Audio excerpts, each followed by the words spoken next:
আসসালামু আলাইকুম এভরিওয়ান, আমি Adnan Hasan. Facebook cover art নিয়ে আমাদের এই চ্যানেলে এর আগে যতগুলো ভিডিও দিয়েছি দুর্দান্ত সাড়া পেয়েছে। ঠিক আজকের ভিডিওতে আপনারা জানতে পারবেন এই ধরনের ফেসবুক ডিজাইন আমরা কীভাবে তৈরি করতে পারি, যেটা সম্পূর্ণ মোবাইল দিয়ে। সো ব্যাপারটা একদমই কমপ্লিকেটেড না, আপনি দেখেন সম্পূর্ণ ভিডিওটা আপনার কাছে একদম সহজ মনে হবে। তো চলুন শুরু করি আজকের ভিডিও। আপনাদের সাথে আছে আমি আদনান, আর দেখছেন টেকবঙ্গ। প্রথমে আমাদের প্রয়োজন হবে পিক্সেলল্যাব নামের মোবাইল অ্যাপটি। এরপর হচ্ছে আমাদেরকে 3 ডট মেনুতে ক্লিক করার আগে আমরা টেক্সটটা রিমুভ করে দিচ্ছি এখান থেকে। ওকে, তো সরিয়ে দিলাম। এরপর আমরা এই 3 ডট মেনু এখানে ক্লিক করলাম, তারপর ইমেজ সাইজে যাব, তারপর এখান থেকে আমরা ইউটিউব চ্যানেল ব্যানার নিচ্ছে। আমরা ফেসবুকের জন্য ব্যবহার করবো যদিও, তবে এটা হচ্ছে ফেসবুকে যে ভালো মানে সেট হবে আর কি। এখানে ক্লিক করতে হবে। এরপর এখানে ক্লিক করে তারপর কালার অপশনে চলে যেতে হবে। তারপর এই কালার থেকে আমাদেরকে যে কোনো একটা কালার নিয়ে নিলাম, আমরা হোয়াইট নিচ্ছি।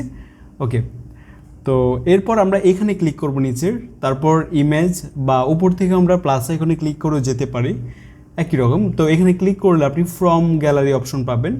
তারপর হচ্ছে আপনার ছবিগুলোকে অ্যাড করতে হবে এক এক করে। তো আমরা প্রথমে একটা ছবি অ্যাড করলাম এভাবে, দেন এই ছবিটাকে হচ্ছে আমরা এই দিকটাতে এভাবে সেট করে দিব, এবং লাইন বাই আমরা অনেকগুলো ছবি এখানে অ্যাড করব। এভাবে হচ্ছে আমাদেরকে আবারও প্লাস আইকনে ক্লিক করে আবারও আমাদেরকে আরেকটা ছবি অ্যাড করতে হবে। মানে পরপর হচ্ছে সবগুলো ছবি আমাদেরকে এখানে অ্যাড করতে হবে এইভাবে আর কি। এভাবে আপনি হচ্ছে সেট করে দিবেন ছবিটাকে। তো সবগুলো ছবি এভাবে অ্যাড করে নেওয়ার পর দেখতে পাচ্ছেন, আমি আপনাদেরকে দেখাচ্ছি আবারও যে আমি এক এক করে সবগুলো ছবি অ্যাড করেছি। যদি আমরা এই যে লেয়ার প্যানেলে যাই তাহলে দেখতে পাবো আমরা এক এক করে সবগুলো ছবি অ্যাড করেছি। এরপর আমরা এখান থেকে এটাকে আমরা সেভ করে নেব। তো এখানে ক্লিক করে আপনি আলট্রাতে সেভ করলে হচ্ছে এটা কোয়ালিটি ভালো আসবে। সো সেভ টু গ্যালারি, দেন বিজ্ঞাপন আসলো। আচ্ছা, এরপর আমরা গ্যালারি থেকে এই যেটা সেভ করলাম ওপেন করলাম, তারপর শেয়ারে ক্লিক করে আমাদেরকে পিক্সআর্ট অ্যাপে হচ্ছে এটা অ্যাড করতে হবে। পিক্সআর্ট অ্যাপটা আপনারা প্লে স্টোরে পাবেন, সবাই ইউজ করেন অনেকেই। ওকে, এরপর হচ্ছে পিক্সআর্টে এটা ওপেন হবে। তারপর আমাদেরকে চলে যেতে হবে এখান থেকে এই যে এই টুলসে, তারপর আমরা এখান থেকে অ্যাডজাস্টে চলে যাব। এখানে আসার পর স্যাচুরেশন অপশনটা হচ্ছে আমরা এখান থেকে এটা কমিয়ে দিব, তাহলে হচ্ছে ব্ল্যাক অ্যান্ড হোয়াইট হয়ে যাবে। তো এটা আমরা টিক করে দিচ্ছি এখান থেকে। এরপর হচ্ছে আমাদেরকে অ্যাড ফটো অপশনটি যেটা রয়েছে এখানে ক্লিক করতে হবে।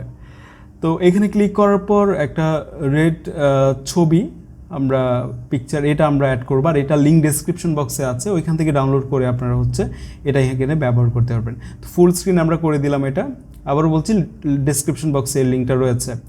এরপর হচ্ছে আমরা এখান থেকে ব্ল্যান্ডিং অপশন যেটা আছে ব্ল্যান্ড এটাতে চলে যাব।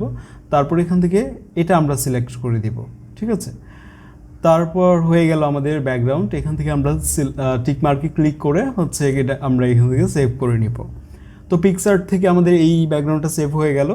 তারপর আপনাকে ডেসক্রিপশন বক্স থেকে একটি পিএলপি ফাইল ডাউনলোড করতে হবে, এটা আমরা ব্যবহার করব। এরপর আপনি আপনার ফোনে আসার পরে পিক্সেলল্যাব অ্যাপটাকে ওপেন করবেন।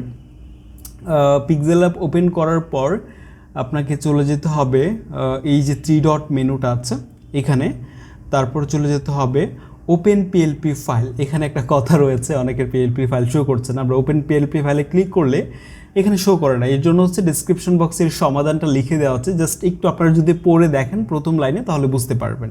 ওকে, তো এখানে হচ্ছে আপনারা যখন পড়বেন সমাধানটা পাবেন তখন এখানে পিএলপি ফাইলটা শো করবে। সো পিএলপি ফাইল শো করছে, তো আমরা ক্লিক করলাম, তারপর ওপেন অ্যান্ড অ্যাড ক্লিক করলাম। দেখতে পাচ্ছেন আমাদের পিএলপি ফাইল যে প্রজেক্টটা এটা ওপেন হয়ে গেছে সম্পূর্ণ। ওকে, এরপর আমাদের কাজ কি হবে? আমরা যেটা করতে পারি সেটা হচ্ছে আমরা এখানে ক্লিক করার পরে এখান থেকে আমরা ফ্রম গ্যালারি অপশনটিতে যাব।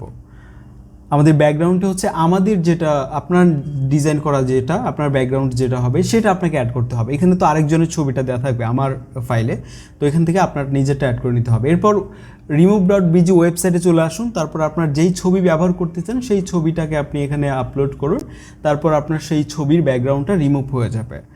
তো ধরুন এই হচ্ছে আপনার ছবি, এটাকে ডাউনলোড করে নিন। তারপর আপনি পিক্সেল্যাবে এসে এখানে ক্লিক করুন, তারপর এখান থেকে এই ছবিটাকে ডিলিট করে দিন। ডিলিটে ক্লিক করলে এখানে টেক্সটের এখানে এডিট অপশন পাবেন, পেন আইকনে ক্লিক করুন। পেন আইকনে ক্লিক করলে এখানে আপনার নামটা বসিয়ে দিন, এটা সরিয়ে, তখন আপনার নিজের নামটা এখানে অ্যাড হয়ে যাবে। এরপর আবার আমাদেরকে কী করতে হবে, এখানে আমরা ক্লিক করব প্লাস আইকনে, তারপর ফ্রম গ্যালারি। এরপর আপনার ছবিটা অ্যাড করতে হবে যেটা remove.bg দিয়ে আপনি ব্যাকগ্রাউন্ড রিমুভ করেছেন। তারপর এই ছবিটাকে হচ্ছে আপনি এখানে বসিয়ে দিন। তো টেক্সট রিনেম করার অপশনটাও কিন্তু দেখালাম এভাবে। তো এইভাবে আপনার নিজের ছবিটা এখানে বসিয়ে দিলে কাজ হয়ে গেল। এরপর আমাদেরকে হচ্ছে এখান থেকে এটাকে সেভ করে নিতে হবে। তারপর আপনি আপনার ফেসবুকে বা পেজে যে কোনো জায়গায় এই ছবিটাকে ব্যবহার করতে পারবেন, যেমনটা আলট্রা কোয়ালিটিতে আমরা সেভ করলাম। বিজ্ঞাপন আসছে, ওকে। তো এই ছিল আমাদের আজকের ভিডিও। এছাড়াও আপনাদের কোথাও বুঝতে সমস্যা হলে আমাদেরকে কমেন্টে জানাতে পারেন। আর আমাদের টেকবঙ্গ ফেসবুক গ্রুপে আপনারা জয়েন করতে পারেন, গ্রুপের লিঙ্ক ডেসক্রিপশন বক্সে দেওয়া আছে। তাহলে কথা হবে পরবর্তী ভিডিওতে, দেখা হবে পরবর্তী ভিডিওতে। আসসালামু আলাইকুম।